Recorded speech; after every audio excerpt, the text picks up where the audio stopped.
In the end, it took less than 30 years for the world as we know it to fall. 95% of the population died. There were a litany of causes, not that it mattered in the end. Our infrastructure failed, and with no electricity, our communications, lights, and internet failed too. There weren't even enough survivors left to tend the fields and care for the remaining livestock. As if any of us had any of the necessary skills. Those few of us who remained barricaded ourselves into makeshift fortresses, although we had no idea what we thought we were hiding from. To paraphrase that ass T.S. Eliot, not with a bang, but with a whimper, the world ended. Almost. In the late 2050s, the builders ended the crisis by combining biology, precision mechanics, and thermohydraulics to make constructs from the dead, human and otherwise. These automatons took up all the necessary repetitive tasks that keep us alive. The constructs follow algorithms and programmable, mindless cycles. The dead of all species have taken the place of slaves, and like those slaves, they have become the basis on which our recovery and our economy grow. They are everywhere. As humans, we have lost almost everything. But we do have what humanity has always had. We have hope.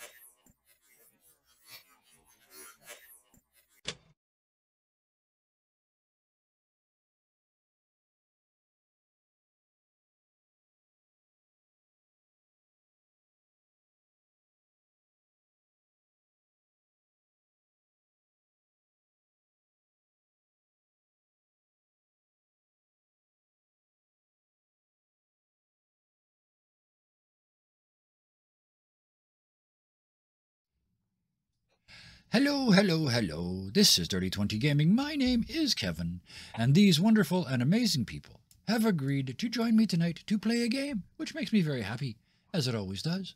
So let's meet the people that made me happy. Let's start with... let's do the order that they showed up kind of nearly almost. Let's start with Thunderscape 7, a.k.a... well, you tell them. Where you are? Where are you? What do you want them to know? Well, I am usually just on the Discord / hanging out in the streams here. But also I do art sometimes, and I'm Thunderscape 7 across most platforms. And yeah, that's about it. All right.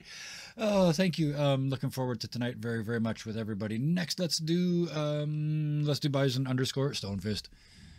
That's me. I'm Bison. You can usually find me here.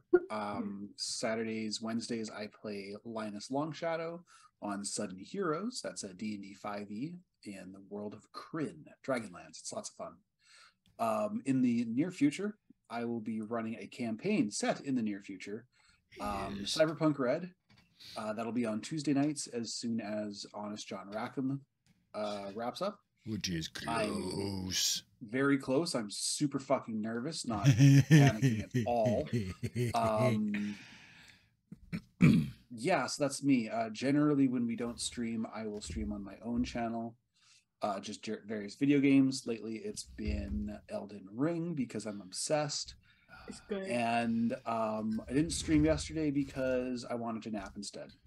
Fair. That is a Valid. good decision. Next, let's go with the only one that doesn't have a nom de plume, Phil. Yeah. And who Yeah, also can translate nom de plume. The pronunciation's a bit off, but Oh, hey, it works. that hurts. Yeah, It's understandable. Oh, good. That helps. At least Enough to feel sorry for me when I visit. I wasn't here last week. At this point, I'm a bi-weekly player. Whether that means twice a week or once every 2 weeks, that's your choice. Or you're here every week and you've just shared something, you know. Yeah, something like that. I'm here when I can be, but yeah, that's me, and I do stuff. There you go. You do lots of stuff off stream, which is yes, yeah. lot of fun stuff off stream. Norm, yeah. I'd invite you, but unfortunately, I don't know you like that. I'm sorry. Oh, and that brings us all the way around the table to the fine and wondrous Wayward Knight. Tell us about your own self. Are you ready? Yes. I am a Detroit area actor and artist. Support your small and local artist friends. I sell my art on the internet right there. Needs an update. Bam. I'm also the DM for our Monday night game, Grave New World, which is our Buffy the Vampire Slayer TTRPG. So good, you should watch it. It's like Buffy if everybody in it was on drugs, and it's wonderful. The thing is, that's not an incorrect assessment. It is. I have said it every single episode. It is the Buffiest thing I have ever seen, including the limited amount of Buffy that I've actually seen. So there is one person not on drugs. She just makes them. That is correct, chat. That is accurate. So that's the people. You all know the game. We're playing Necrobiotic. It's a card-based game that we have done the normal thing and broken all the rules on. I'm going to do my very, very best to actually make people make some plays tonight. So let us play. Let's start with the obvious one, I guess. Coes. Where did you go after where you were? First of all, where were we? And then where did you go? Where we last left Coes, we were at Coas's apartment after a long day of work, kind of solving some cases and trying to dig a bit further into the mysterious case solver that was showing up unannounced and sneakily taking cases. We learned that the cases that this case solver would take would be like the hardest ones, the most challenging and complex ones. After kind of putting together some pieces but running into a dead end, Coas decides to go home and actually visit his apartment because there's probably mail waiting for him, such as bills or whatever have you in the post-apocalypse. Yes. Upon entering the house and kind of looking where the doormat would be, and found a letter. Upon opening this letter, Coas had found out that Thomas, our resident thief and relic expert. Yes. After... wow. Well done. That is spin doctor levels of re-describing what he actually is. But yes, please do continue. Anyways, resident relic expert Thomas. While the talk that Coas had with him did have an effect, it maybe had too much of an effect, and Thomas had decided to set out outside the city walls, where apparently it's incredibly dangerous. However, we have also received information that perhaps it's not so dangerous. Yes, and Septum seems to think that any fairly well-prepared group would survive. Thomas is a lot of things, but he's not a group. Well, Thomas is not a well-prepared group. He is quite sneaky. Yes. So there is some hope there. Speaking of which, which, we saw there was a cutscene, a brief cutscene of young sneaky Thomas. I'm absolutely willing to go with sneaky, the relic expert hiding from a technophant. Was the cutaway shot. So you get that letter, Coas. You don't obviously you don't have access to cutaway shots. You're not a viewer. So what do you do when you get that letter? Well, I believe the last thing he said was, "Oh shit." Yep. Damn kid's gonna get himself killed. He's gonna kind of fold up the letter, kind of put it in his pocket. Look inside to the place. It's all dusty because he never goes into his apartment. Yep. And shut the door and kind of go back out. Yeah, you're still continuing the trend of not going in there. Still not going in. Yeah. Of course not. However, he's gonna go out and try to go back to his sister's place and try to find Artemis. Okay. By the time, let's just mess with time 109,000%. As you are walking up, getting close, it's, they're home, but the whole bottom floor is lit. Like it's not just, when one person lives in a house, you see one room, you know where they are, right? But the whole bottom floor is lit. And there's like, it's a weird thing because stuff's going on in this house. There's almost like a party going on in this world of the dead. I'm gonna kind of look into the windows first, just to see what's going on. Oh, the windows are coated in glitter. Oh, yes, You can't see exactly. As you come up to anything. the window, there's glitter everywhere on them. You finally find a clear one. But as you're moving, how stealthy are you? And are you trying to be stealthy? I think he's trying to be stealthy because So clearly that's this is clubs. not So Artemis. That's dexterity, right? Yeah, clearly this Okay. is not Artemis. Artemis doesn't have parties. So I'm going to Artemis doesn't actually, have friends. perfect, you makes know? perfect sense to me. Give me a play, please, this- in clubs, All right. as you try and sneak around trying to find windows. We'll do a small little play here with Okay. an ace of clubs. Okay, so one success. One success. You move, or you find, Oh, please let him find a kitchen window. well, there's, what I was going to say was you find a sort of hedge, sort of remains of a half-rotting hedge to hide behind, and you check the first couple windows, and I mean, it's like trying to look into a, the snowflake globes. Yeah. It's like trying to look into that, except it's all just stuck to the window. It's just glitter everywhere.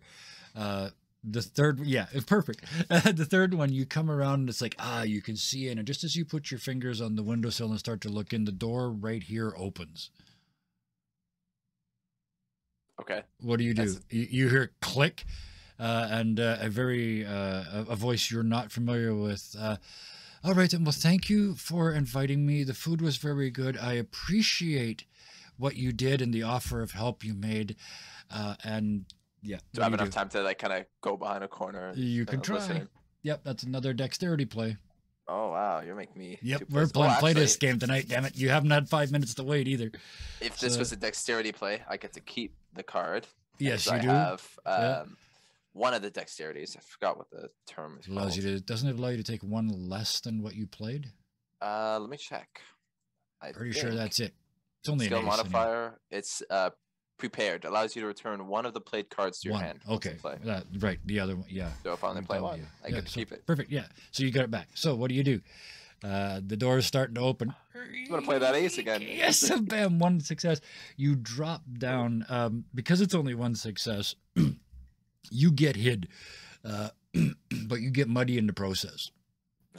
That's So it's like splat down, and it's like trying to get underneath the bush. There's a couple thorns digging in. So The Demasi siblings don't seem to care about getting dirty. no, not at all. there's like it's like a juniper bush, so all those dead needles are running down the back of your neck as you're hiding. It's nasty. It all smells like cat pee.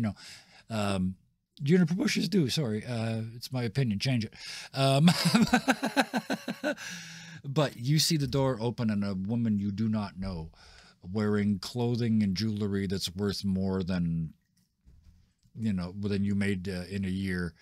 It's worth almost as much as Thomas stole this month.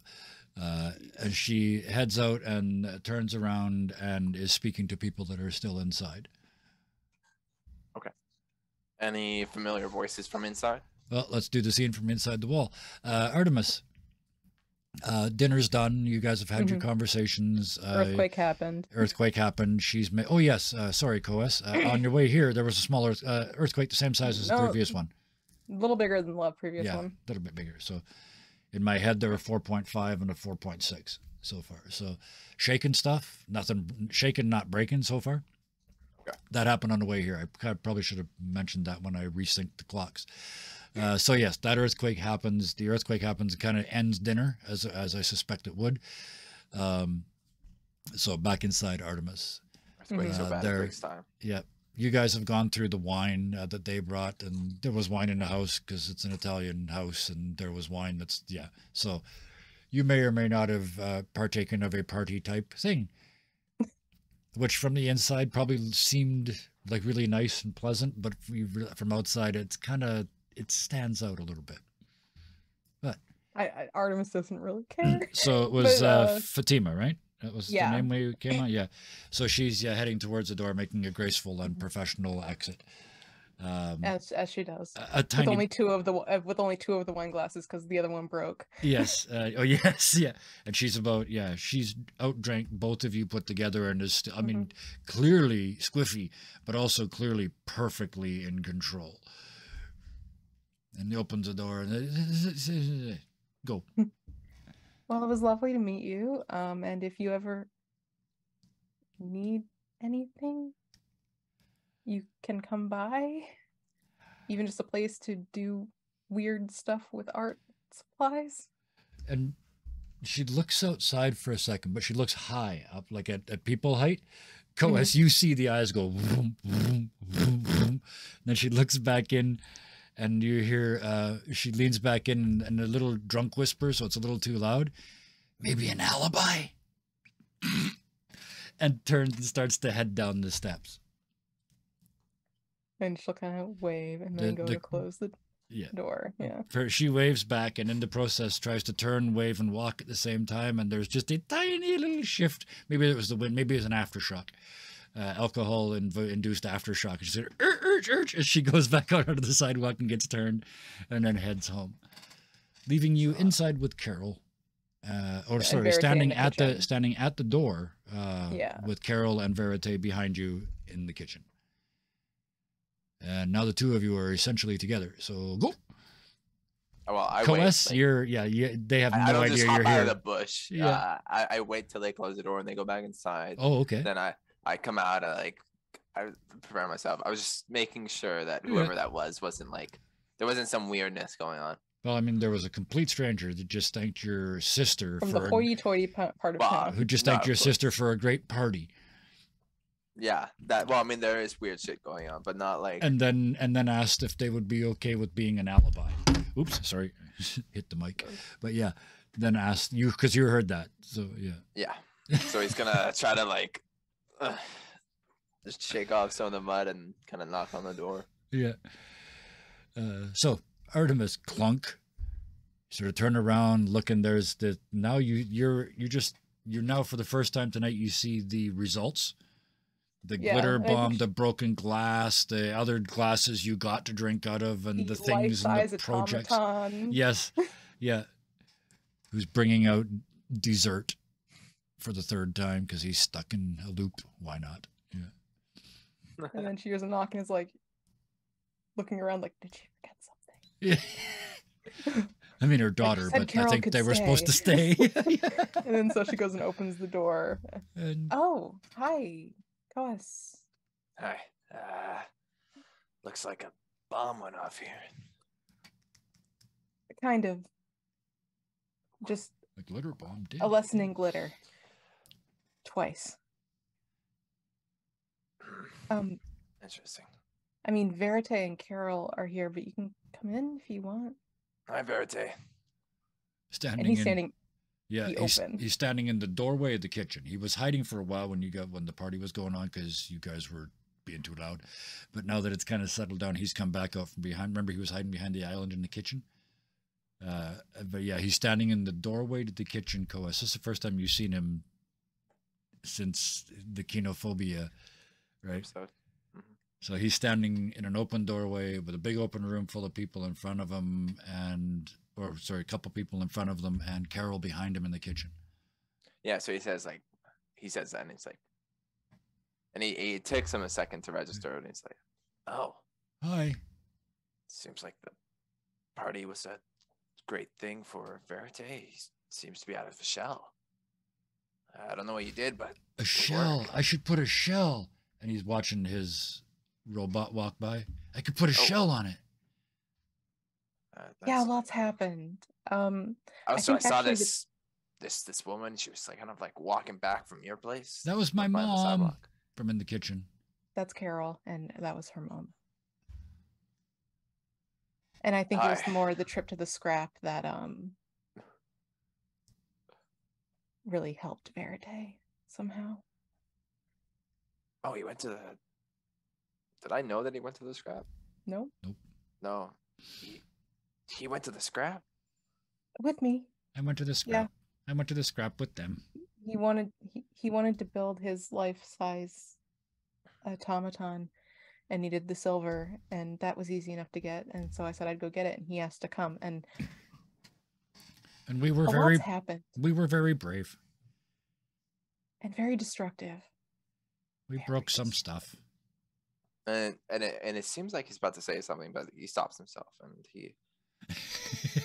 Well, that's a tangent.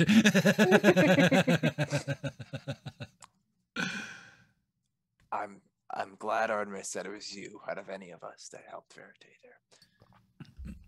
there. You know better than us when it comes to the scrap. Well as anyone can know the scrap, I guess. Of course, you said it's always ever changing. Actually, the scrap is sort of the reason why I'm here, although not particularly the scrap, but we're gonna have to pass through the scrap to. Right. We need to get outside the city walls. Are you still thinking about that thing Inceptum said? No, not the offer that Inceptum said. Although, with what I need to do now, which I'll tell you, just maybe then he kind of gestures over to Verite and Carol, maybe in private. We can go upstairs. Carol says, "Oh, that's it. I thought you just took a really long time to say stuff." And she's got a glass of wine in her hand and not quite stable. Like might have just blurted something that should have got through a filter first. Carol, this is my brother, Coas. Carol. Hello. I take a long time to say stuff. See, when I don't take a long time to say stuff. Wow. I thought I was drunk. Verite, we can go for a walk in the backyard. I'm not under any influence right now. We're going for a walk in the backyard. Okay, speak bye. like this. Okay. They're both there. I think carefully about what I say. I know you do. It takes a while for me to say. What's going on, Coas? Right. You remember that kid, Thomas, the one that was my patron's son, yes. The patron's son, which I think the parents are dead, by the way. I don't know if I told you this. No. What? You know. Yeah. We haven't seen each other in like a week in game. we messed. We absolutely messed with time. We're going to assume that you were at your office for a very long time trying to figure that other thing out. Which would track though for him. Yeah. He just goes away from. You missed a day and a half. Focused. Yeah.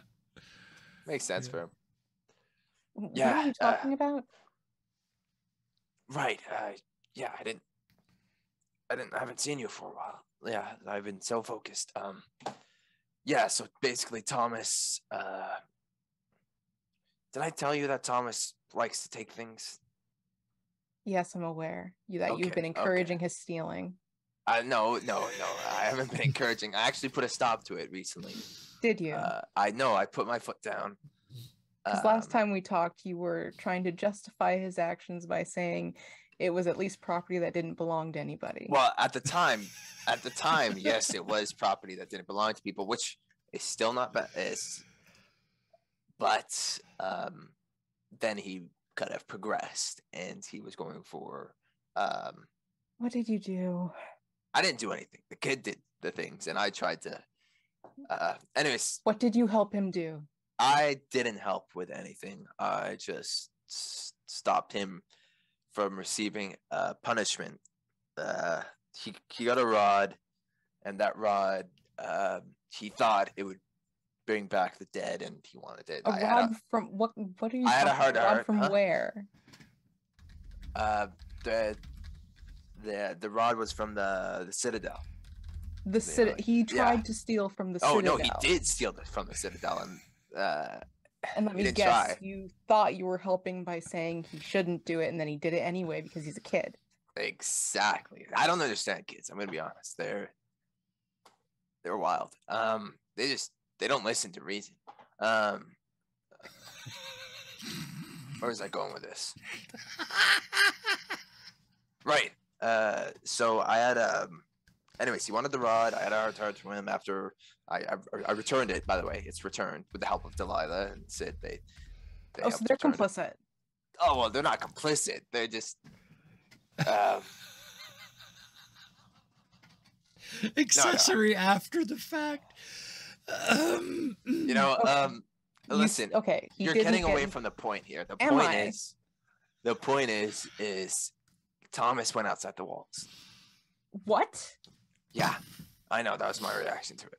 Wait, what did you say to him? I said that it was you can't. I said that it was kind of like it's okay to grieve for your parents, but you have to kind of accept.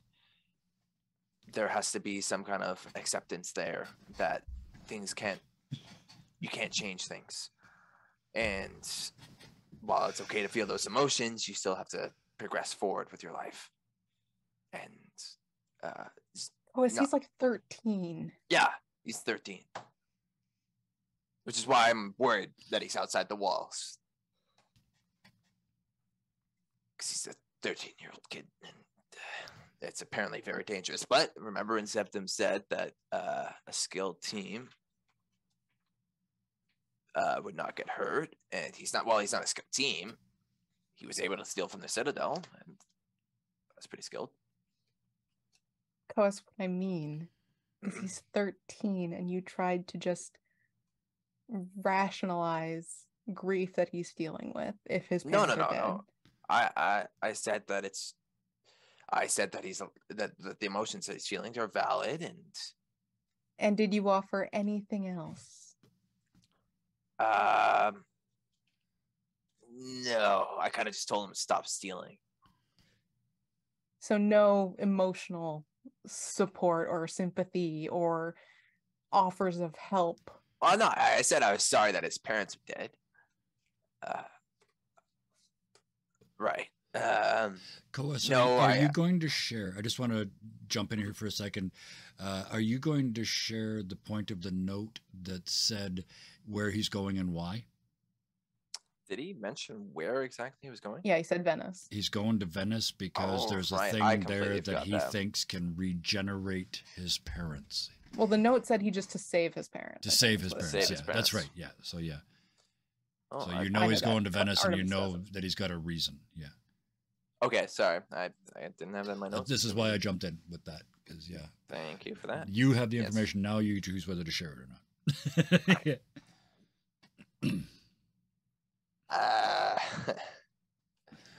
Yeah, I didn't. Okay, I will admit I didn't give him another outlet for his emotions to filter through, and I don't think he technically took my words to heart.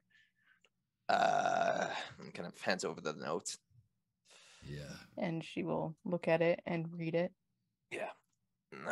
Venice. Venice, I know. Oh. You're a technosopher, Artemis. If you would like to make a play in, I'll give you a choice. Either spades for your training, if you can come up with a skill down there that makes sense, or what is it? Yeah, clubs for perception. For what exactly? To just looking to at see the what note you more? can to. There's information in the note that you might have. You Would that- might know you could. That you might Would that know. be more Reasoning? reasoning? Reason, yeah, reasoning? there we go. Yeah. Well, Reasoning. and If you choose, like I said. yeah, I also have as part of my gear is survival, particularly when it comes to like No, outside of the No. city. yeah, the information that's kind of in there that wouldn't help. But Okay, I don't know. then I don't really 'cause have anything I'm then, because I pretty don't good have at reasoning. reasoning. okay, in that case, Koas, I'll give you the roll. Yeah, give me a As he reasoning. kind roll. of like give me a takes a reasoning play. second. See As he what, kind of like looks over it As and you read it again. notices- Yeah. So reasoning is clubs. if I'm not Clubs, yeah. mistaken. and if I'm you gonna have reasoning, play- you can play 2 cards. Yes, I am going to go ahead and play because I can. These two. So a 6 of clubs and a 2 of spades, which So makes that's 2 successes. Absolutely. And because this is all sort of, I know you technically had 5 minutes as you were. No, actually, you still haven't since you were hiding out in the bushes. So no, you still can't redraw. We're going to make this tough. But for that, 2 successes.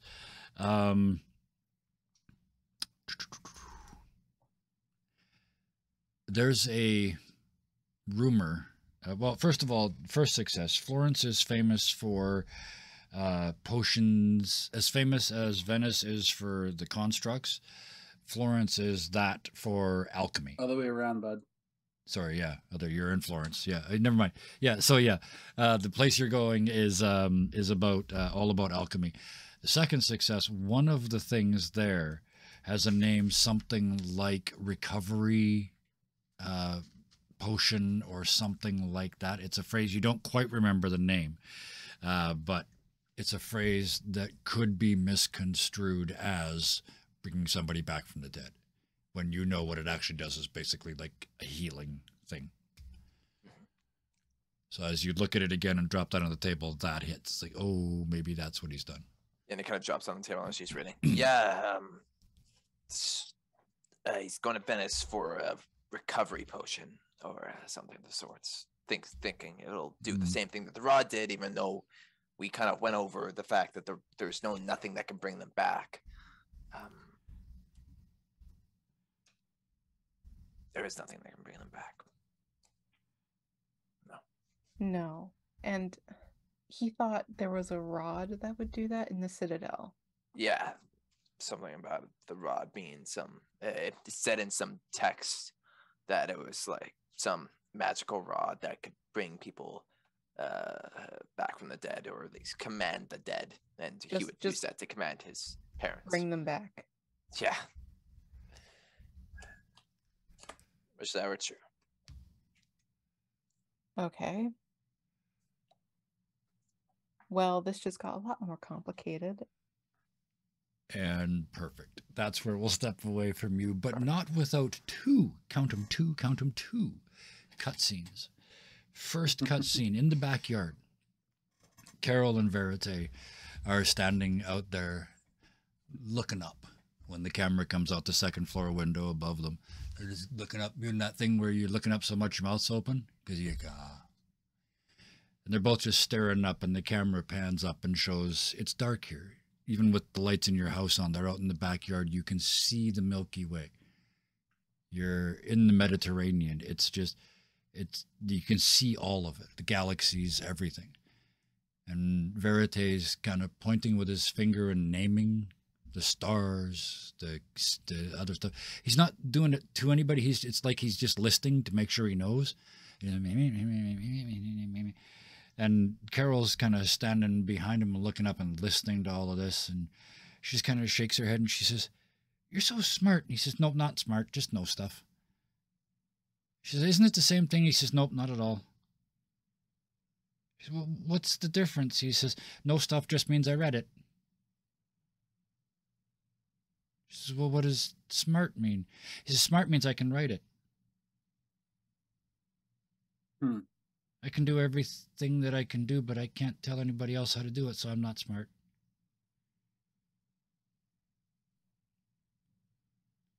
And she kind of opens and closes her mouth about 4 times, like it's not that she doesn't know what to say, there's just too much to say, but you can see it because it's a cutscene. It's like, that's not going to work, that's not going to work, that's not going to work. She's just trying to figure out how to talk to him about this. And we cut away, and he's still obliviously staring up at the stars, basically cataloging the sky, while she tries to figure him out.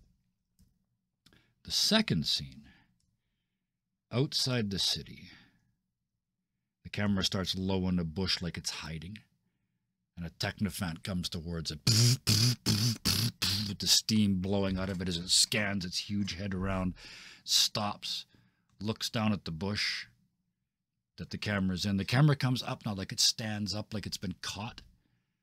And the light on the camera shines up on the face of the technophant. And it's Thomas's face. And he kind of looks down, and the camera flees like an animal. But then it comes back as a camera again, and Thomas is sort of putting the technophant suit through its paces in an empty field. And he turns, and one of the things is a compass, and he until he gets pointed at Venice. And stomps off into the darkness. What did I say? Is that little shit just counting coup a fucking technofan? I think he Yep, just did. he just stole it. He stole it. He wouldn't fight the guy for it. He waited till he went to sleep and stole it. So He GTA'd that. yeah, exactly. He carjacked it. He technofan jacked it.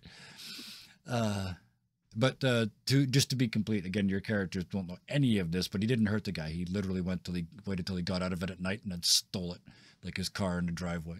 He's gonna wake up in his skivvies, poor bastard. Yeah, trying to explain that to his boss. You lost a multi-billion-dollar what now? You didn't hear a thing now? Wait, what? Meanwhile, back in the Citadel, because both of you are, I believe, still, right? When the earthquake went off? She's just outside of it. Did you get... That's right, you were just outside heading home, right? Is that right? Yeah, with the acid. Oh, yes, right, because you had to sit quietly. Yes, Delilah, you're muted.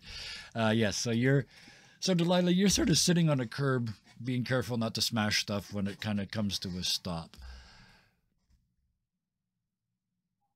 You see the city around you, like nothing fell this time, but this got people's attention. The first one, people kind of just went, oh, weird.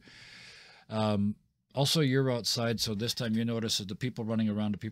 You're sitting at a crossroads, and you can see where you should be able to see the scrap, and it's gone. And you realize it's settled.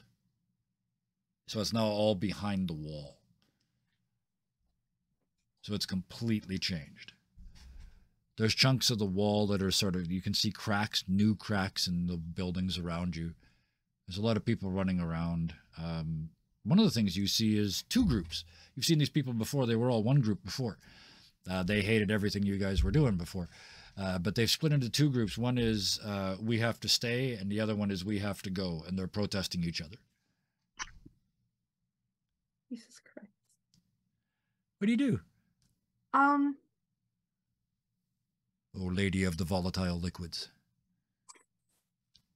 ugh.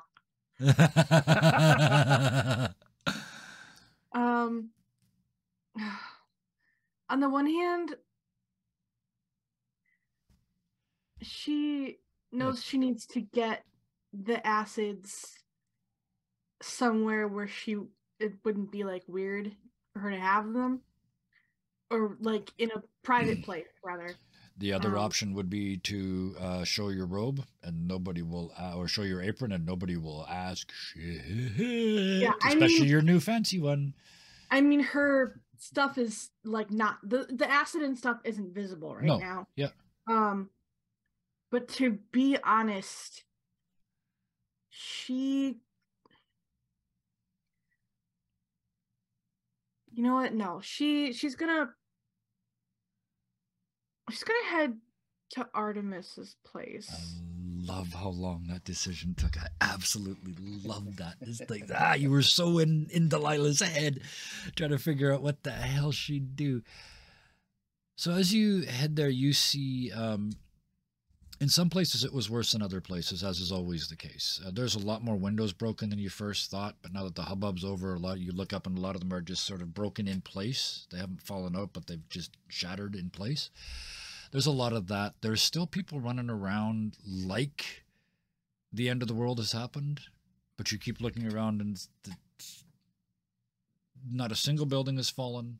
No section of the outer wall has fallen. The scrap going flat is the only visible change, but people are panicking. So you just head through that right to Artemis's house. There are a number of... I talked about the two sides of protesters. Around the legs of David, there's a whole group of people sort of gathered around the base of it.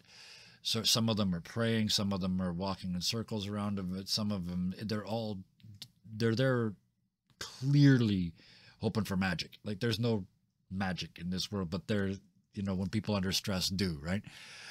They're going. So that's happened. You blow by that. You get towards Artemis's house. All the lights on the ground floor are on. We're going to get you there just at the end of their conversation, more or less. Okay. Yeah. Because you come from the side, I'm going to give you the option. You can, all the lights are on in the basement, but you can see 2 figures in the backyard, 1 male, 1 female. I mean, that's, Just to make can it I complicated. can't, like, see who they are, though. You have to get a little bit closer. Yeah, she'll get a little bit closer. Okay. You get a little bit closer and you see it's, you know both of them, right? You do at least know Verite. Mhm. You also Oh, yeah, I know Verite. You also know Carol. Do you know Carol? No. No. I do not know Carol. So there's Verite, the man you last saw in a room this big, standing out under the stars, cataloging the stars in the sky. Just behind him and looking confused as somebody that just got here from another planet is a late teen, that sounds so nasty, a young lady, sort of around that 18 to 20 age, sort of looking at him, looking at the sky, and just looking like she's forgotten how to breathe. Just shocked. Just Put a pin in that. just yeah. Yep. Gonna just mentally clock that for later. Oh, there's also a tiny forge in the backyard that wasn't there Log before. that. It's not lit right now, but it's there. Gonna log that for later. So I don't know if she's actually seen Artemis's backyard. Well, there's a new tiny forge. You can tell it's new because it hasn't quite discolored yet. You would at least know that. So the rocks of a kiln take a while to do discolor from the heat. Thank you, time team. So Forge. there are many pins in the backyard now. Many pins in the backyard. Who's the chick? There we go. Yeah. So Delilah goes around to the door. Yep. And knocks because she's civilized. Yep. So the two of you are in the living room, sort of at that. This got complicated. Bang, bang, bang. So good. Here, now it's more complicated. Wow, What do you I'm do? popular today. Yes. Yeah, she'll go answer Yeah. the door. Yeah, Delilah. Hi. Delilah, glitter bomb. Glitter. Two people just you know. everywhere. Yeah. Jesus. Sorry, that was involuntary. Oh yeah, that's fair. I'm assuming Coast is also there at the moment, right? That's Yes, Coas is there. Oh, and Coas has only the tiniest sprinklings. Just like He a just got couple. here. There's only a couple on them, visible. They'll be there It'll be with him forever. But there's only Shit, 4 or 5. Delilah's He looks. going to yeah. like button up her Yeah. lab coat. Not on the brand new apron. Not on the brand new apron. Do you want to come in? You don't have to. I know it's Yeah, I you gotta have to- get it stuck on you. I have a delivery, so it might be better if I come in. okay. Oh, Probably for Verite, right? Yes. Yes. Okay. I was By like, the way, did Yeah. you know he's outside? yes. Okay, that's new. When did that happen? before I got here. Less than 24 hours ago. So that's within 24 hours. It was dark when we went to the scrap yesterday to get the silver for the automaton. He went to the what? The Well, I camera's was just gonna- doing this. But I was gonna go because he wanted silver for his full-sized automaton. He wanted to go, but had to wait till it was dark. Full-sized. Excuse what? Or you look over their shoulder and there's a full-size butler like- standing in the corner. He's all run out of steam now, but he's just sort of bent forward, Yeah. but it's full-size.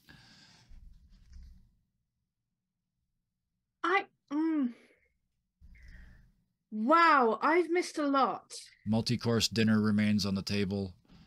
Glitter. Empty wine bottles, broken glass. Do you, I'm gonna just like slip in and be like, okay, I have She'll close it.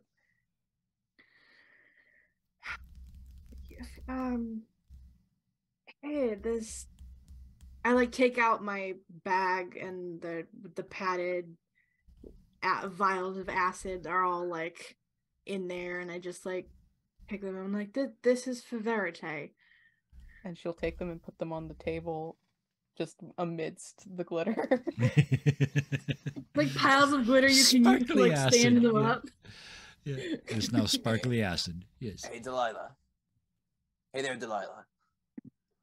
He's so Fuck off. flustered in his sister's presence Fuck that he can't off. even speak. Uh, Yeah. yes. Have you given any thought to Inceptum's offer? Yeah, because you don't know His the, offer. the promotion Sorry. or any of it. Yeah. His No, we don't know any offer of or that. His. Oh yeah, you. And you buttoned Yeah, up you so don't they know can't that, see. Because You the two buttoned of up us even. don't know about your meeting with him. Yeah. And you're all buttoned Oh, up so they shit, can't even right. see your new We don't fancy know you uniform. guys had a meeting with him. Don't know either one of you got promoted. Yeah. Is that something we are thinking of doing? Going outside the city walls for? Well, we weren't before, I don't think. Okay. His. Okay. Should we be expecting Sid, or should I, I haven't seen him in like a day. It's about this Speaking time of- that Sid comes out of the no. I wouldn't be surprised if this happened to him too. But I got to work and I had been promoted. congratulations?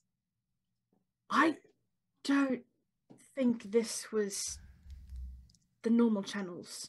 It looked like it was the normal channels, but It was you were bought off, basically. no, I didn't ask for this. This wasn't. Also, how dare you? I don't know. I'm just putting the pieces that you're giving me here. I didn't ask Inceptum for any of this. No, hey, It just happened. If it was, I no, went I'm along just with saying, it so it's that I cool. didn't look suspicious. I'm confused how this connects to Inceptum. I think he is trying to buy us off. But I didn't tell him to do that. I didn't ask for any of this. It just showed up. I got a letter in the mail saying I'd been promoted. The next day, my office or my workshop has been moved, and I have employees. Don't forget That's a big your thing. don't forget your protege. I I don't know. It's up I to you won't- whether you I choose won't- to share them or not. But don't I won't forget that you forget have him, one. just- Yeah. also I might have a verite now. Oh, fun. I've got But him. that's and a whole nother kettle of fish. We don't have to talk about that right now. What I'm saying is I don't know what's going on. I definitely suspect that Inceptum is trying to, I guess as Koa said, buy us off. I never Or agreed to win any you of that, over. nor did Sid. Win me over. That's a good. That's There a. you go. That's a better. so you term. talked I'm with sorry. Inceptum. I'm sorry. You talked with Inceptum then. Yes. I did Okay. some sneaking with Sid, and we Makes sense, but we had a conversation with Inceptum because, no offense, but getting you two into the Citadel would have been a nightmare. apparently not for Coas. Yeah, I've been in the Citadel before, so Oh, really? under less legal means, yes. Oh yeah. Case and point. Because it had been several minutes since Coas had stopped digging the hole he's in. Coas asks because the 13-year-old son of my former patrons, I guess they're dead now, I don't know, left the city alone. Yeah. After trying to steal some rod and then do some, I don't Go to fully Venice. understand it. Is that what that was? Yeah, that's what the rod was. I'm sorry, does that mean that I'm now an accessory? Mhm. He's good at that. Doesn't even pause. Not a moment's hesitation. How do you think he's And got this I far in thought- his career without getting arrested? I thought that I had a problem that I had to deal with. I'm just okay. We're gonna put a pin in that. Oh, For a moment. speaking of that, actually, We got voodoo doll now. they've actually assigned me to the case, so I'm set. To the case where he Congrats. stole something you knew he was going to steal and tried to stop him from getting in trouble. Yeah, well, the Citadel has their own kind of investigations going on, but they kind of outsource some of the work. And I got news the other day that the missing rod thing, they assigned me the case. So I'm tying up loose ends. Don't worry. Mm-hmm. You know what? That's not my problem. No, it's not. Well, it kind of is. It kind of is. Thank you, I Cody. see nothing, nothing at all. Pretend we do not see it. No. You know what? I didn't know. I don't know. Nothing happened. Exactly. That's dude. Anyways, but yes, this So is yes, a okay. very pressing issue. That kid's resourceful. I'll give it that. He managed to sneak into the Citadel all by himself. So he's Twice. resourceful. That doesn't necessarily mean that he is a 13-year-old. 13, and apparently newly lost his parents. I just learned. It's been about like a couple months. 3 months. 3 months. 3 months. I've 3 been. months. Yeah. Then who have I been working for? Look, That's what I've been trying probably to him. Probably the child. I did some. Have they been paying you? I did some. I've been getting digging. paid. Artemis, I've been doing some digging, and it Wait, seems like did he give the bodies to the Citadel bodies? of his parents who assumedly died? You know, the rule, the law. I didn't Give the bodies over to the Citadel. I didn't see any like The ones transactions he's for that, planning on no. reviving Coes? Logic dictates a certain answer. I mean, that's what Robin thinks, but I don't know. Yeah, and then so he's gonna say, I didn't see a transaction for that, or like any like receipt or like anything. Probably still has the bodies back at his place. Oh my god. Okay, gross. How have you not noticed anything like smelling? I weird? don't go into the main house. I work in the workshop.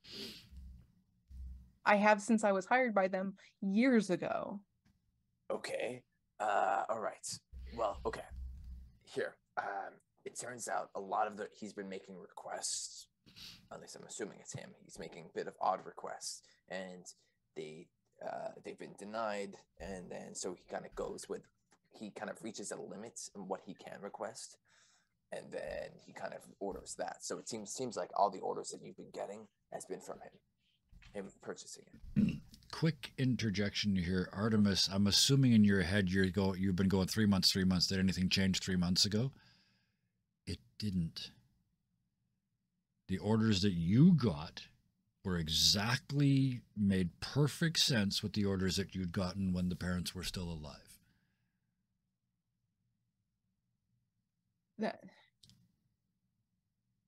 What do you mean the orders he was making had changed? At least for like orders into the house, so like food products, kind of entertainment stuff, all the likes. Starting 3 months ago. They changed from kind of sensical to nonsensical. Now I'm thinking is sensical even a word? It is. Oh. Yes.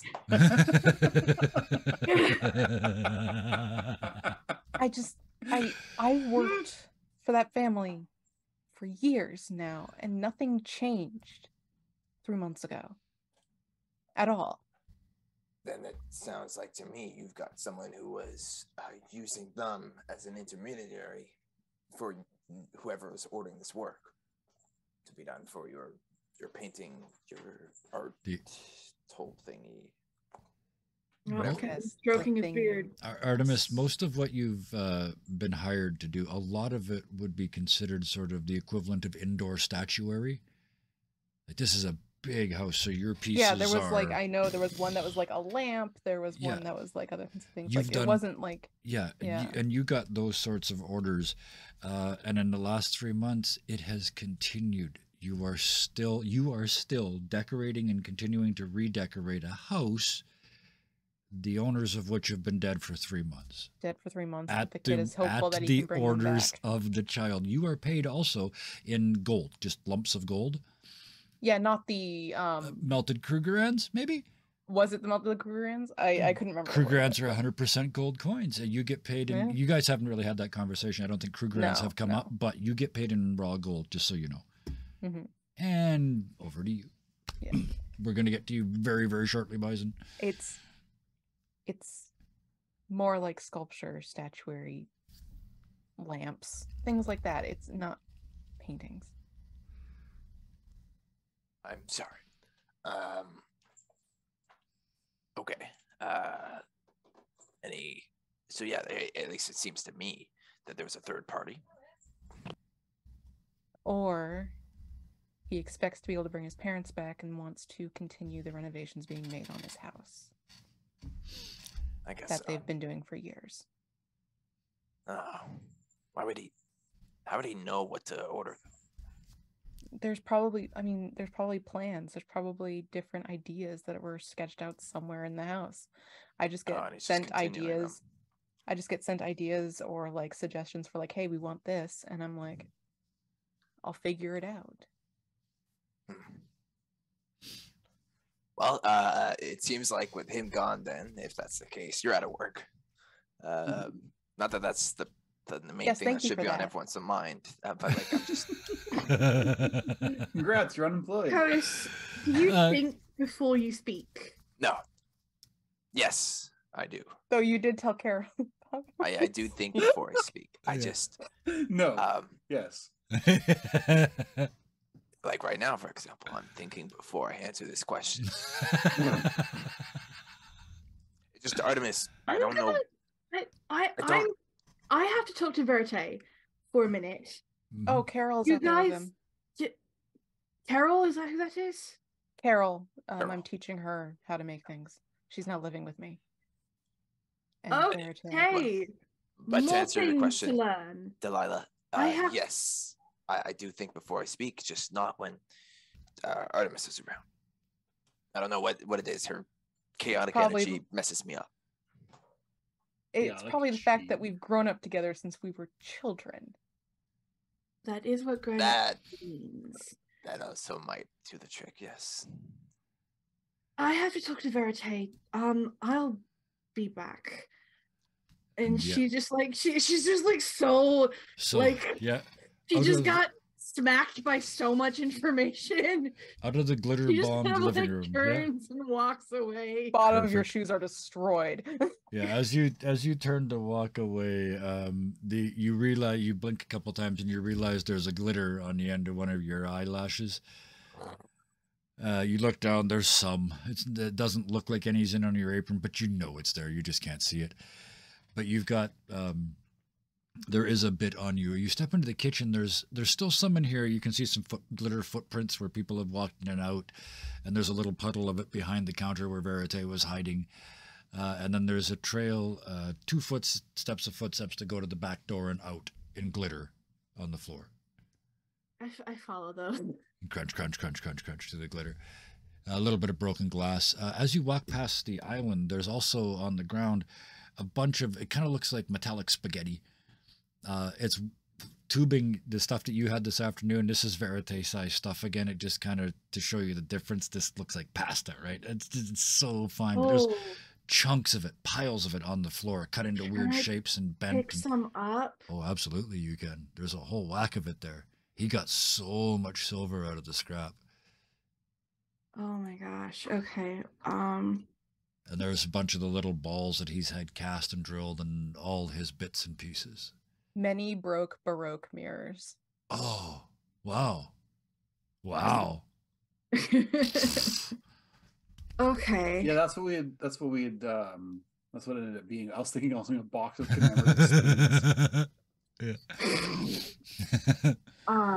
Yeah, okay. Again, gonna put a pin in that. Yeah. So I'm acids just gonna everywhere, go big bag outside. of silver tubes and fittings. I wouldn't call it a bag. Maybe just like putting it in her inner pockets. Okay, a pocket full. All right. Mm-hmm. And you get out to the pins everywhere, and you get to the back door, and you can see through the glass the two of them standing in the backyard. She's actually, the person you now know as Carol, has come back to the steps and just sat down. And she's not even looking at Verite anymore. She's kind of staring to a spot a little bit the side of the path. She's still just long gone, lost in thought. Okay, well, Delilah's gonna head over to Verite. You open the door and say, "Ah, oh, hi, I'm Carol." Oh, hi. I heard you Artemis's new protege, is that the word? Oh, I wish. I'm just starting. Mentee? How are you not covered in glitter? I just got here. Oh. I'm Delilah. I guess I should introduce myself. Oh, hello. And they shake hands with you and then look very serious and look deeply into your face.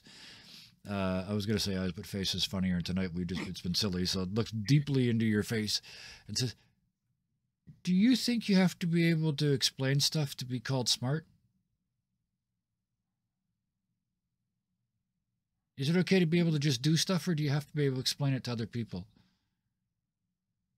I mean, stuff nobody else can do, and you can see she's talking to you, but she's staring at Verite out in the backyard, who's still cataloging stars, because you could do that forever.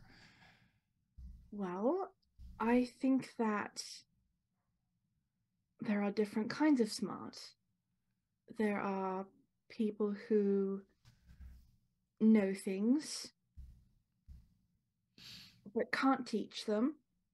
There are people who can teach things but don't know things. And there are people who can do both. And they're all important in their way. Some people know things but don't know how to use the things they know. They're still smart, but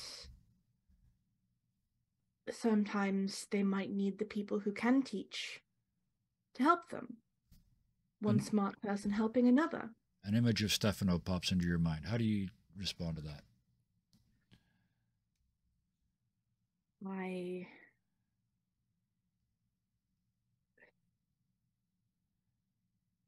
haven't processed Stefano yet. Okay. Yeah. Or she hasn't, rather. So all I'm going to add pen. then is attention. There's something different. You in your head, you'd actually said it out loud. I've got a verite. What I'll give you that because I don't want to put any thoughts in their head, but there's a difference. There is a fundamental difference. Something about what she said is the fundamental difference between Verite and Stefano. Yeah, I mean, you told me this out of character last week. Yeah. But, so this is that moment where you get that there's something different between them, but yeah, unless you decide to figure it out, I'm going to leave that tension with you. No, she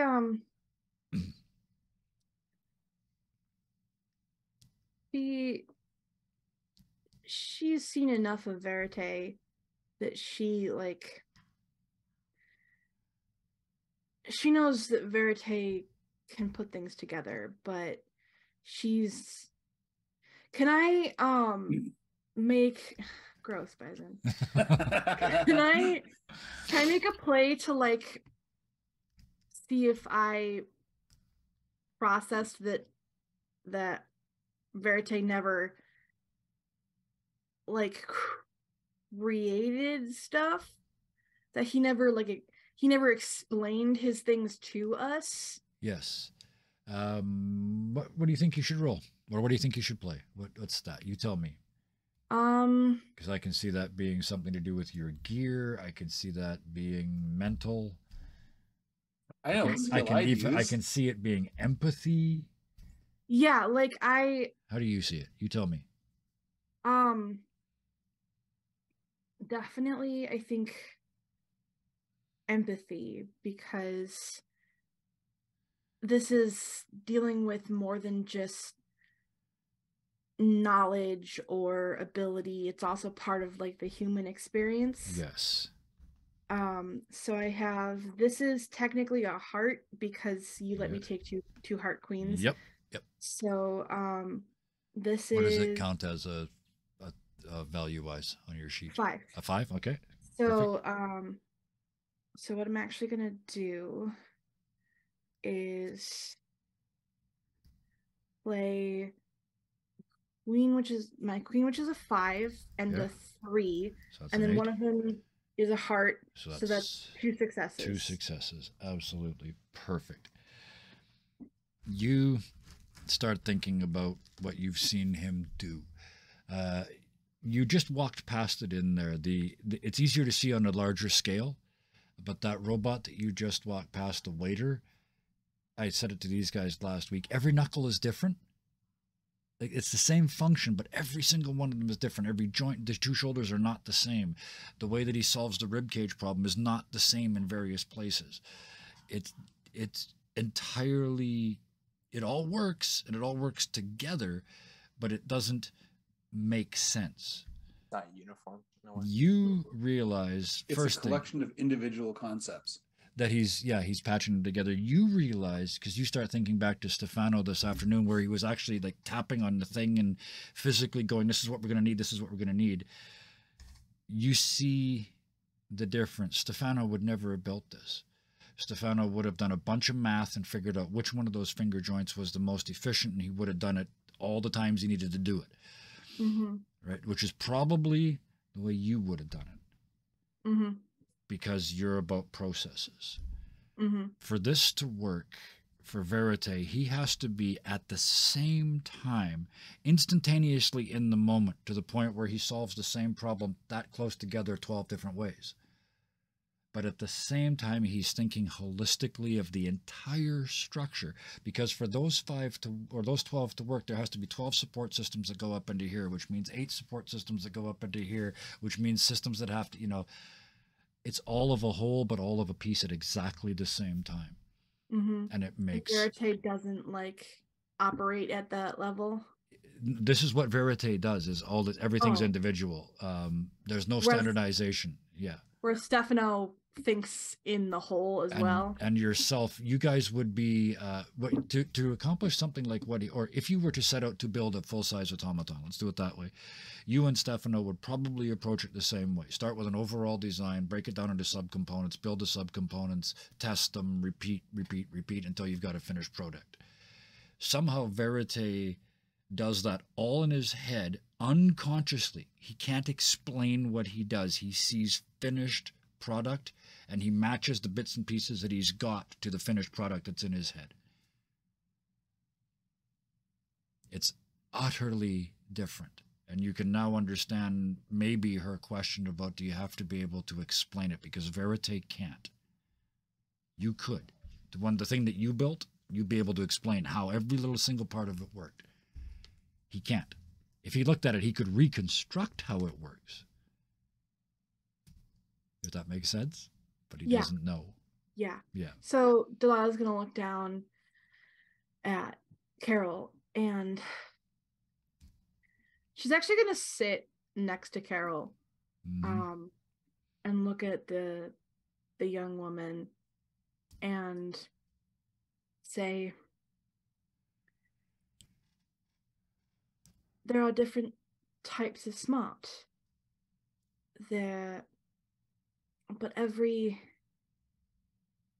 This is going to sound stupid, but every smart person is smart. Some people can explain and other people can't. That has nothing to do with whether they're intelligent or not. It's the way they think, not what's in their mind, if that makes sense. You hear that, Verite? And he kind of stops Sagittarius. I heard. And the finger comes down. His eyes, you see at this point, it's like he resets. His eyes go down into the left. He goes back to the first corner of the sky again and starts muttering now, much more quietly so he can hear you, but he starts over. He's not comfortable. She talks a little louder. She's clued in now that Verite was the subject of this question. And so she says, two smart people can think fundamentally differently. It doesn't invalidate their intelligence. It just means that they operate in different ways. Verite uses his knowledge in a different way than, say, one of my assistants. But they are equally smart. It's just a matter of finding where they fit. But I only see results. And that's okay, because someone could take your results and use them. Whereas I or my assistant could see a process.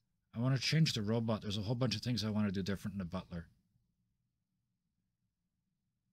Maybe you could tell me and I could help you. But I can't tell you. It's not how it works. I can only do it. Tell me what you want. I don't know, but I know the shoulder's got to change. I'll have to look at it. I'll have to touch it. I'll have to see it. Okay. Maybe we could watch. And he's gone. Like, he doesn't even hear that last sentence. As soon as, when you said okay, it was, you realized he took that as permission. He's out here in the backyard. He blanks over, and you look into his eyes. He is gone. But in a weird cinematic effect, you can see a new shoulder, almost like a reflection in his eyes. You can see him building, but it isn't. It just kind of comes out of the mist, finished.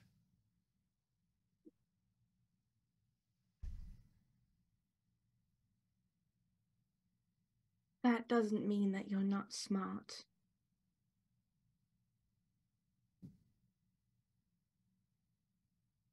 Okay. And he looks really confused. He says, I got two ideas.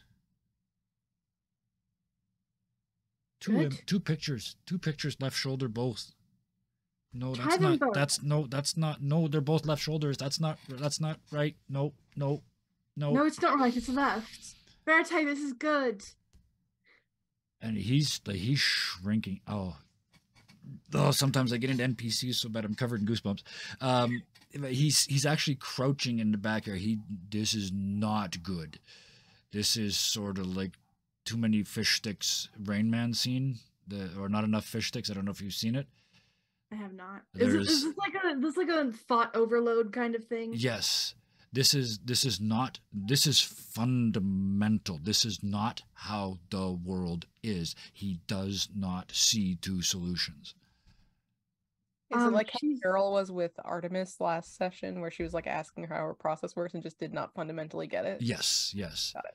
This is somebody whose process has just done something it's never done before.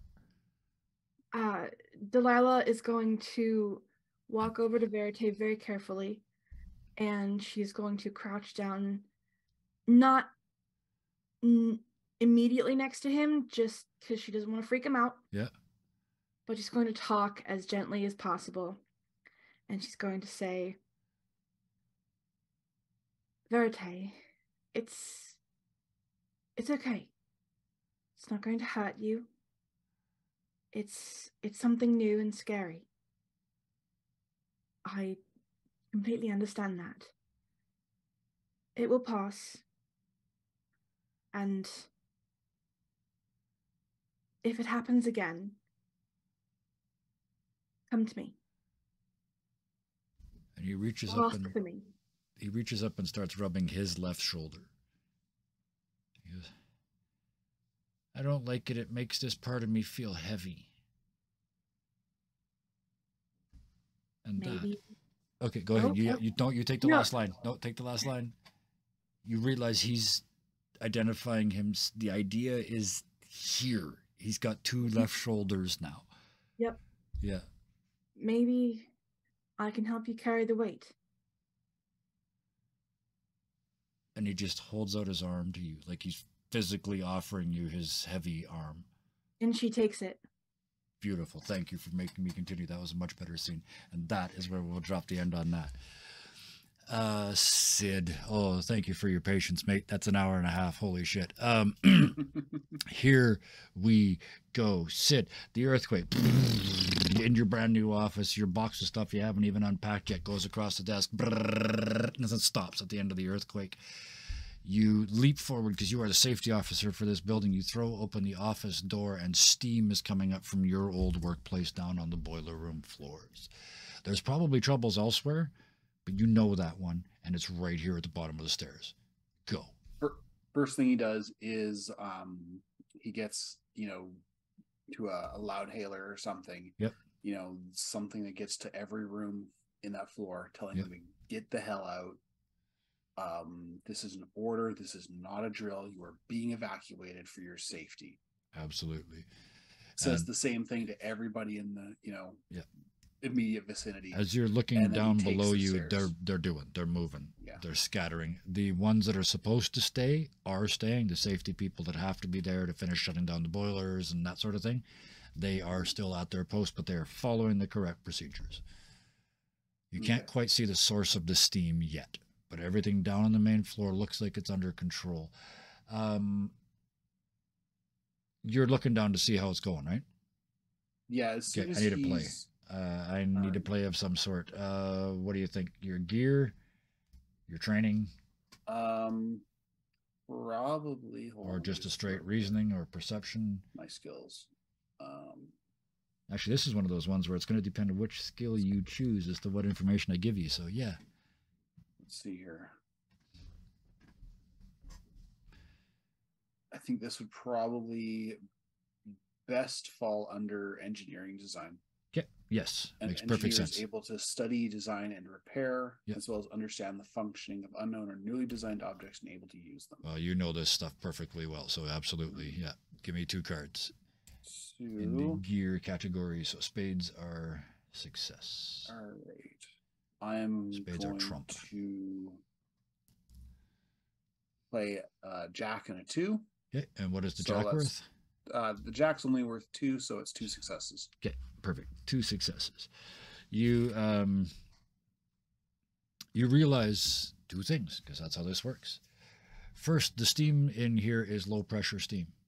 This is not a ruptured boiler. This is released. This is a controlled release of steam.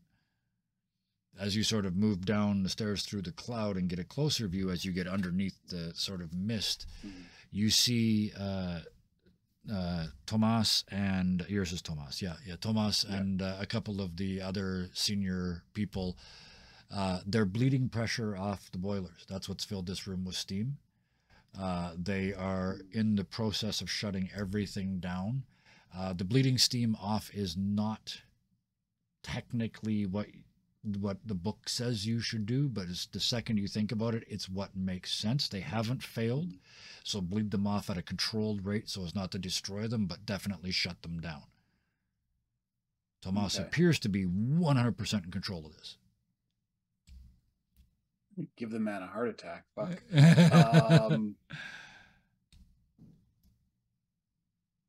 Yeah, he's gonna go over there and he's gonna be like,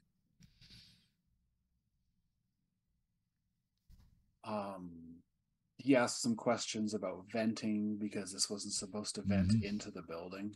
Yeah, I got people actually opening the they're pulling the screens out upstairs and taking the windows out on the downwind side of the building. We just about caused an old man to have a heart attack. You just about caused a young man to have a heart attack. This is my first day on the job. And he's What cranking happened? wheels and looking at Yeah. pressure gauges, and he's winging Yeah. this, right? There's no, Mhm. you're looking around, everything is all in the green. Every gauge is perfect, but there's no plan for this. He is dancing with thousands of pounds of steam pressure. Yeah. Sid's gonna start giving him a hand. Mhm. You know, just because he's known these He spoilers. He's been around there doesn't for years. need it. Doesn't need it. He is standing at the control panel. If you reach in and grab stuff, you're going to be In the way. in capital letters, in the way, Sid. Yeah. So he's gonna sit and watch. He's like, And just, it's a dance. Just a couple times you go, ah, and then he does what you were thinking.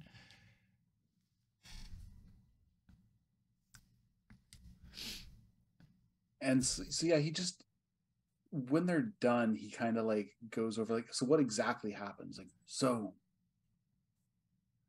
this obviously isn't normal. Did this have to do with Boiler 4? It almost went. Luckily, the people that were there did exactly what they had to do. We're going to have to replace the valve on that one because we went to full outflow, and there's probably a flood outside now that I think about it. But you know as well as I do, that's a safe area. Nobody can go in there, so it'll be fine. The rest of them, we had time. And I knew I could save them. We didn't have to blow all the valves. So we only blew 4, and it was. And he kind of looks around and goes, "It was due for it anyway." Is everyone okay? There's a lot of steam. Yeah. Everybody's fine. Sid. And he looks around to make sure nobody's listening. Why the hell are you so worried? You taught us this shit. You taught us all the rules, and then you taught us when to break them. He just sort of like, I didn't want this job. I didn't want to fuck it up. You've been doing that job since you started this job. And he points at the one that his name tag on the apron says, his new title. And he pauses again. He's just like, and he reaches out and grabs your apron string here, and he works every bit as hard as you do. He pulls you in, and he gets you in close. And if you don't come to him, he comes to you. But either way, you're getting close. And he says, "You saved us tonight, not me. I can do this because of you. I don't know why you don't think you deserve this job, but with the greatest of respect, Sid, go back to your office. Your new apron's getting wrinkled." he looks down and is like, I've never worn suede before. Not used to it. There's a little brush. My dad had one. You get this little brush. He used to use it to write really rude words under the flaps when he was covering it. Yeah. To be honest, Tomas, I'd rather be doing real work. But I'm glad you have things under control. You scared the shit out of a lot of bureaucrats today. And he was just about to let you go, and he grabs you again and pulls you and says, "You don't fucking get it, do you?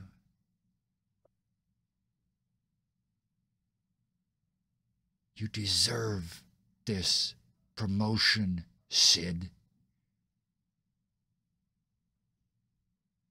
And then he lets you go. He gets a flat stare from Sid. Kind of. And you just getting laser eyes back, like, go ahead and challenge me, old man. He's not going to say anything. He's kind of like, I'm taking the compliment, but not because I want to. Mm-hmm.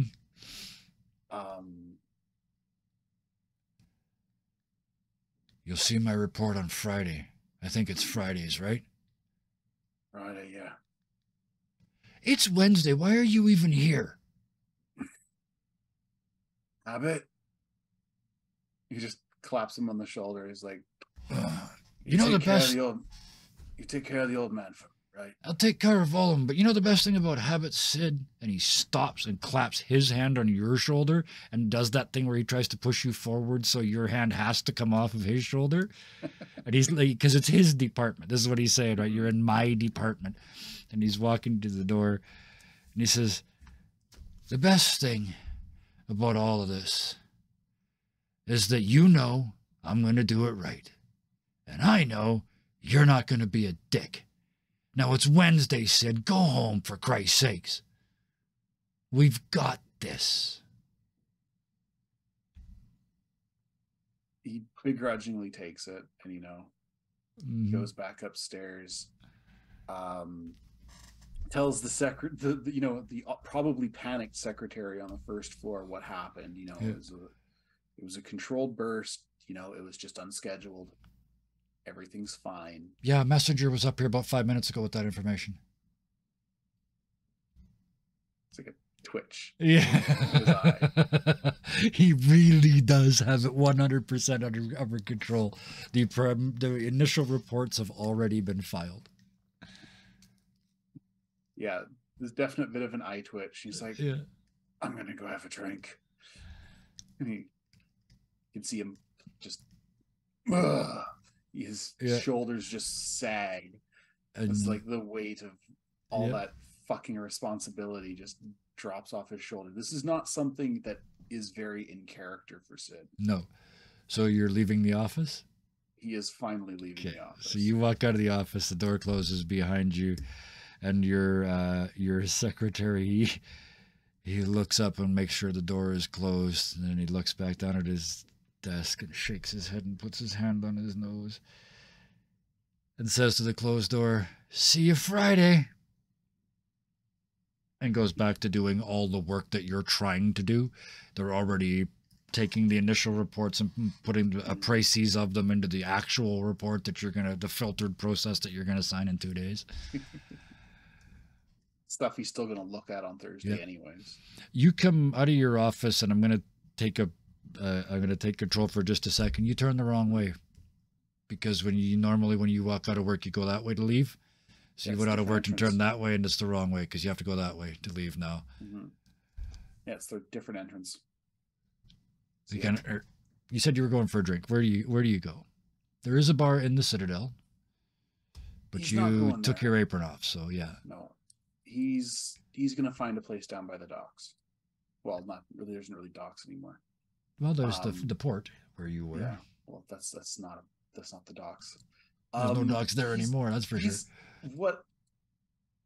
As you step out, well, before you tell me exactly where you're going, as you step out of the Citadel, you kind of, like, in all of this, oh, right, there was a freaking earthquake, because there's people outside the gates of the Citadel running around like maniacs. Oh, God, the protesters. Yep. Yeah, as you get closer to the gates, you can see the two groups that were one group before. We must leave, we must stay. Sort of looks at both of them. The prayer circle Any of you developed. lot got work tomorrow? There won't be it tomorrow. We should leave. The end times have come again. And they'll still be here in the morning. Go to bed. Fuck. He sort of walks in between the two groups, just completely done with their shit. Yeah. Looking for a working man's bar. And you find, as you head, because you can tell, because you specifically said that, you stop and listen. And yeah, the public areas are kind of loud and raucous, and people are running around and panicking and buying too much toilet paper and all that stuff. But there is a section of town where the working class folks, it's over, right? The earthquake's over, so let's get back to work. And things are quiet, and they've had a rough day. The earthquake didn't make anything fall down, so they're going back to drinking. So there is a number of public houses here that are open. Where on the social scale do you want to go, Sid? Because you're management. He's management, but he's going to where the boys go after work. He's finding the closest thing to a shift bar. Oh, Sid, Jesus, it's like you want me to kick your ass. You go to the bar you used to go to with the boys after work? He goes to that bar. Oh, God, I think at this point he's on autopilot. Yep, makes perfect sense, because it's still not getting through. In some ways, Sid's a thickie. You did offer to buy drinks for the boys. That is true. So you go to that bar. You walk in the table, and the same thing happens after work when these boys get going. They pull a bunch of tables together and have a good piss up because it's a good paying job, and it's a little bit dangerous, and most of them are young, and so they're ripping fun. There's no empty seat, and nobody offers to get up. But it's, hey, Sid, hey, boss man, hey, how you doing? Goes up to where he normally sits, because there's usually like not really a pecking order, but everybody kind of finds, their buds. There's just some, you recognize them. They're out of order. Mm-hmm. Like, he's just sort of like, what's all this then? Oh, waiting for you to buy us that round. I'm going to spend your whole promotion tonight, Sid. He takes out a gold script and just sort of tosses it at the bartender. Is the one sitting in his seat the one that called him a fucker? Or a wanker or something? Ted? Yeah, that makes perfect sense. Yeah, it's the practical joker prick. Yeah. Yeah. Ted the practical joker. Thank you. Thank you. Yeah, that's who is sitting in your chair, and they're grinning up at you like, move me, Sid. So yeah, he throws the script at the bartender and just sort of like stares Ted down. It's not like an angry stare. Yeah. It's that I'm pretending to be mad at you. Yeah. He pushes the chair back from the table and dusts off his lap for you and holds his arms out like the arms of a chair. Come on, Sid, you know you want to. Sid grabs the back two legs of the chair and just lifts. Yeah. Just into the thing. Oh, that's going to cost you. Make mine a double. Oh. That's what you get for not standing, Ted. We don't stand for management, Sid. That was your rule. You still sit in my fucking chair, bud. And the whole table kind of goes quiet. Sid's still smiling. He's like, Guy comes over with the tray of drinks and starts putting them down in front of all of them, not looking at you. am I too good for you now? No, no, Sid, but... And he kind of points at the other end of the bar. And there's a table full of middle management sitting down at the other end of the bar watching this.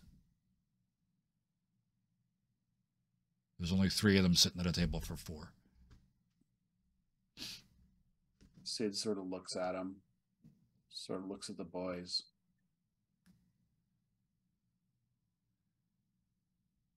Come on, Sid, you know we talk shit about management all night here. There's like a really, really long pause to the point where like even Ted's not sure if Sid's okay. Yep. Come Monday, I'll be checking your station personally. And then he walks over to the middle management.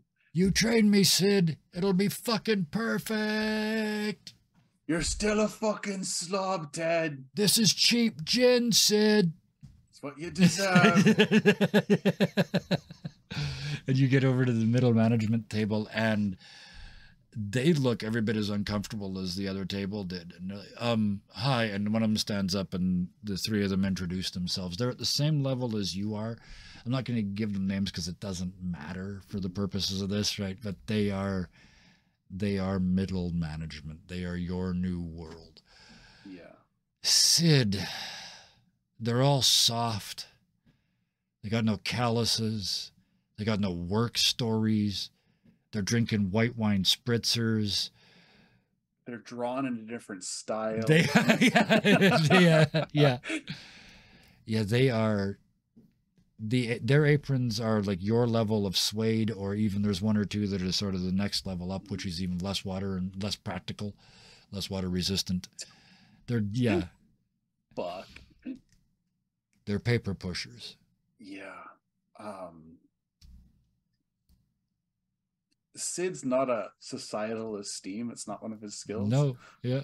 It's the one gear skill he doesn't have. Yeah. So they're all at the same rank as you, or slightly higher anyway. So. Yeah. But he's not used to this. He still Little thinks fish, big pond, Sid. he's- Yeah.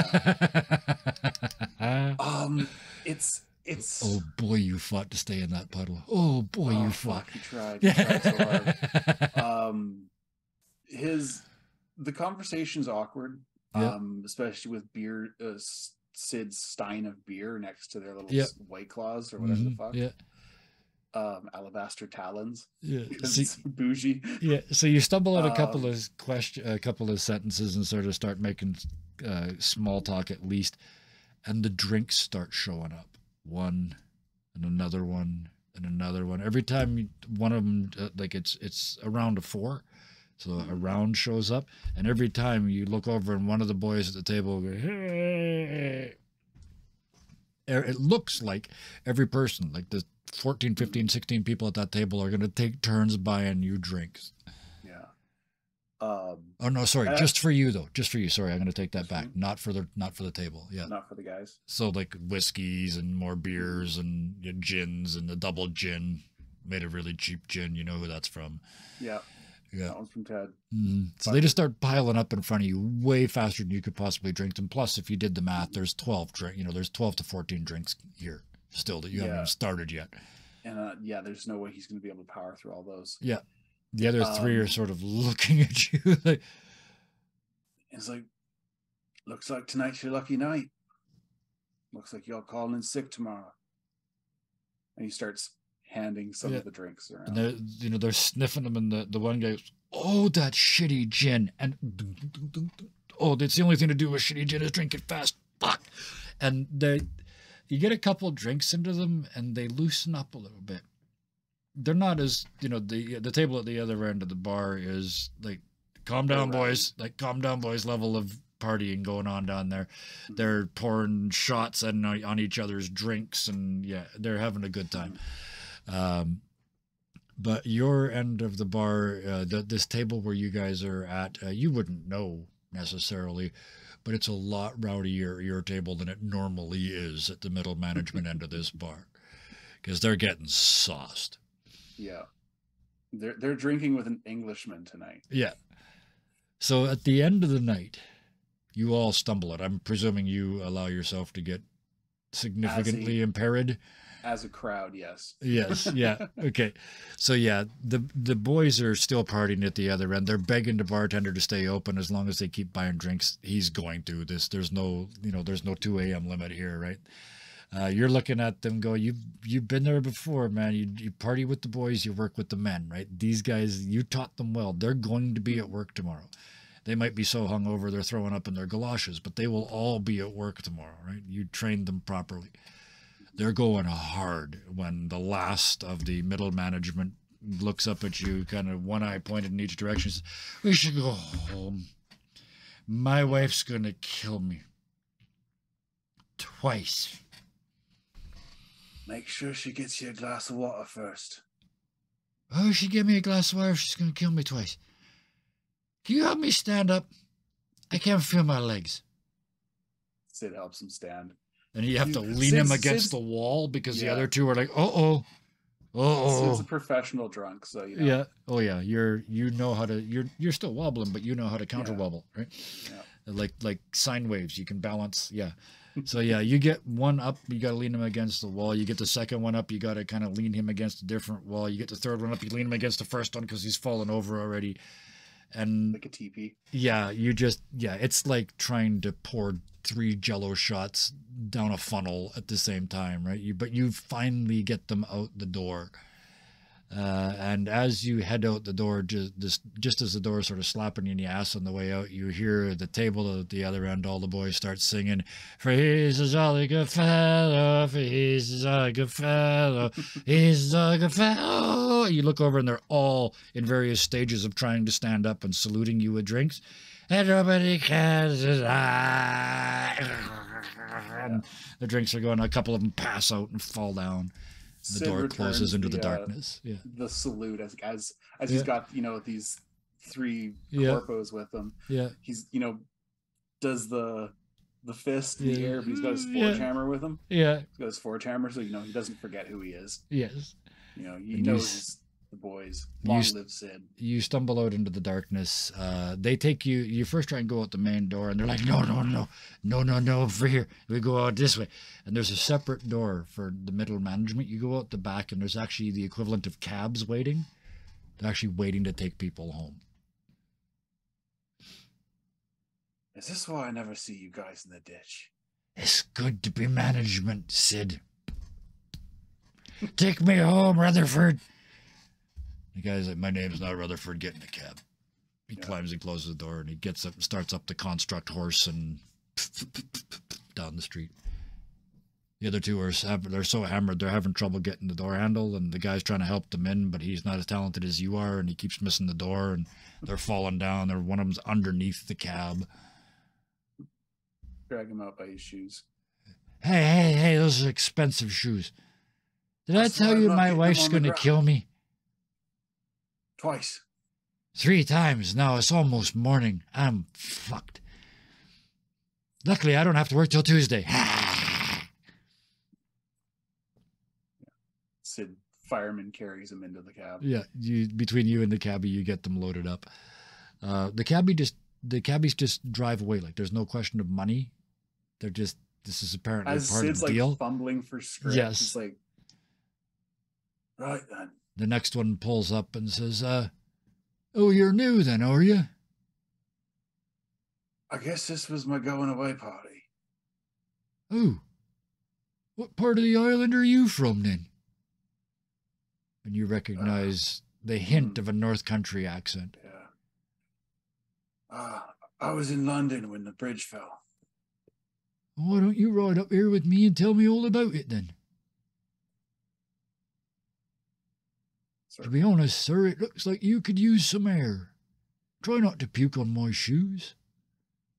Aim for the road, then. Very good then, sir. Gets himself up and... Where are we going, sir? Some folks find it easy to just point at this time of the night. Oh, fuck. Kind of looks around.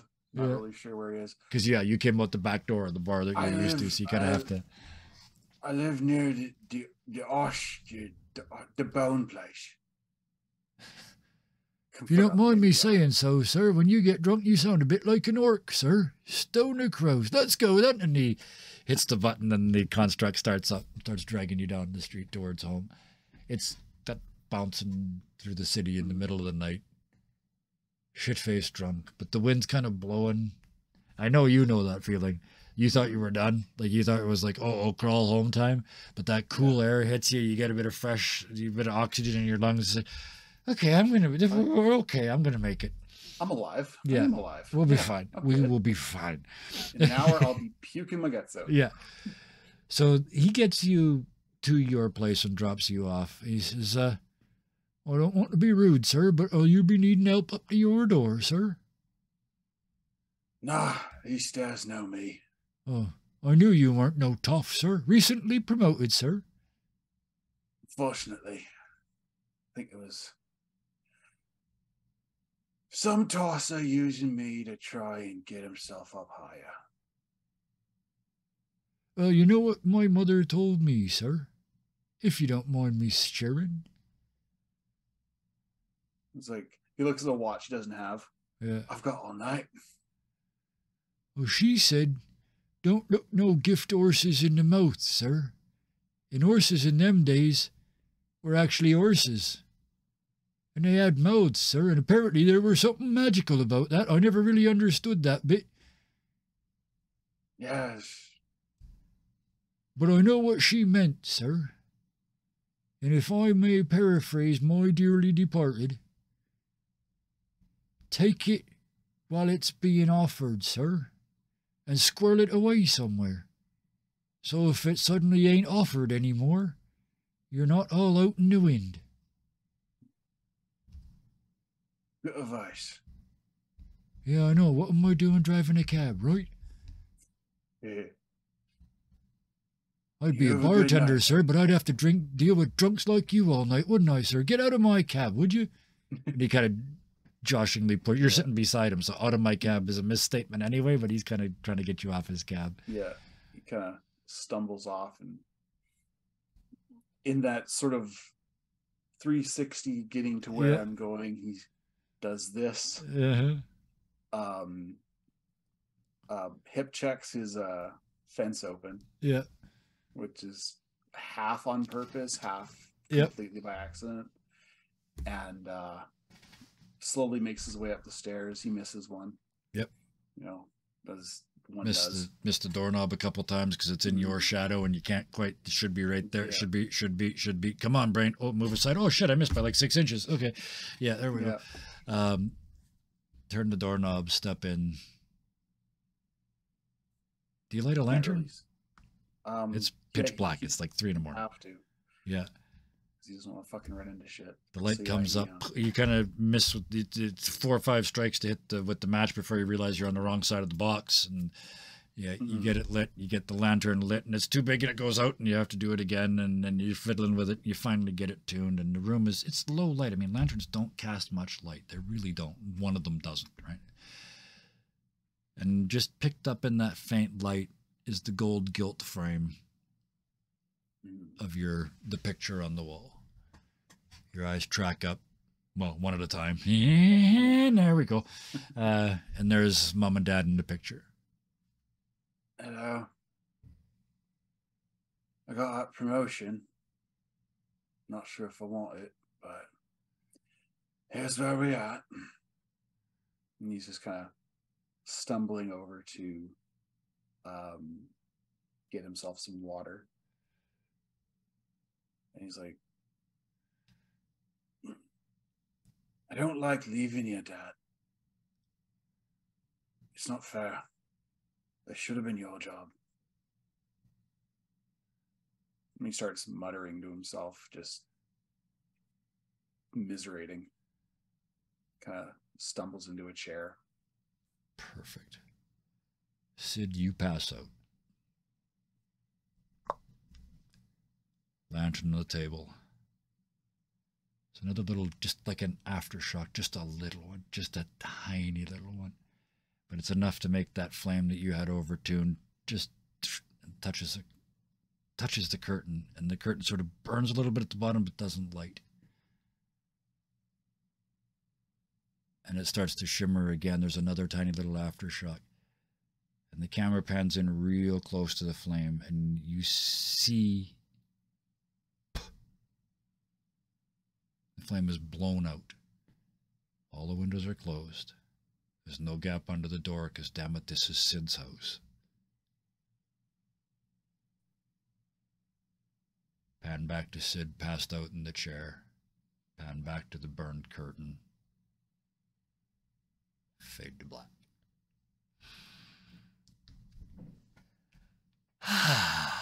This is fine. I I said that last week too.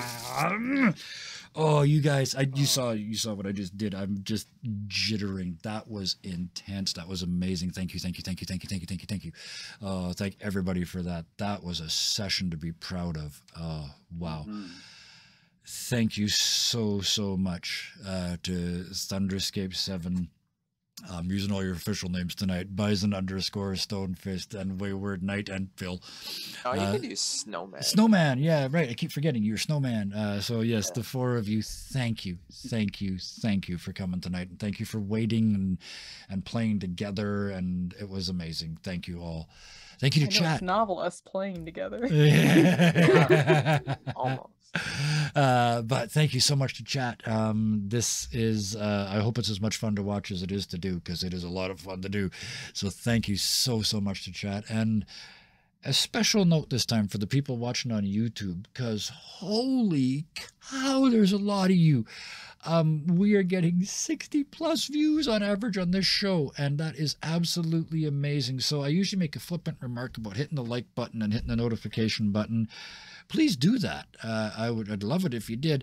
But what I'd really, if I may be so bold, tell your friends. Tell people you know that would like this, and bring them in here too. Let's get those numbers even higher, because this is something special. This is something that not everybody's going to do. Everybody else is doing. Snowman, go. We're going to say something. If chat, YouTube commenters, if you're feeling so bold. I'm also curious as to what keeps bringing you back. If you want to Yeah. comment. Yeah, absolutely. Yes. Let us What is know. it? What is it about this show that gets your attention? Please put in the comments. Not only do we want to know, and we will make use of what you tell us, but comments are good for the algorithm, or so I'm told. So that would make it even better. Speaking of Allegedly. algorithm, we've added a feature on the advice of many people who know better than me, and the shows now going forward will have notifications. So if somebody subs or resubs or makes us a gift of any sort, you'll be able to see. It will be shared on stream. So I'm looking forward to that getting pinged now and again, because it's what you're supposed to do as a streamer. So damn it, I'm finally catching up. That's all the thank yous. I'm just buzzing. This is amazing. What a night. So, with that, the important bit is left. Please, until next time, be nice to each other. Good night. Bye. Bye.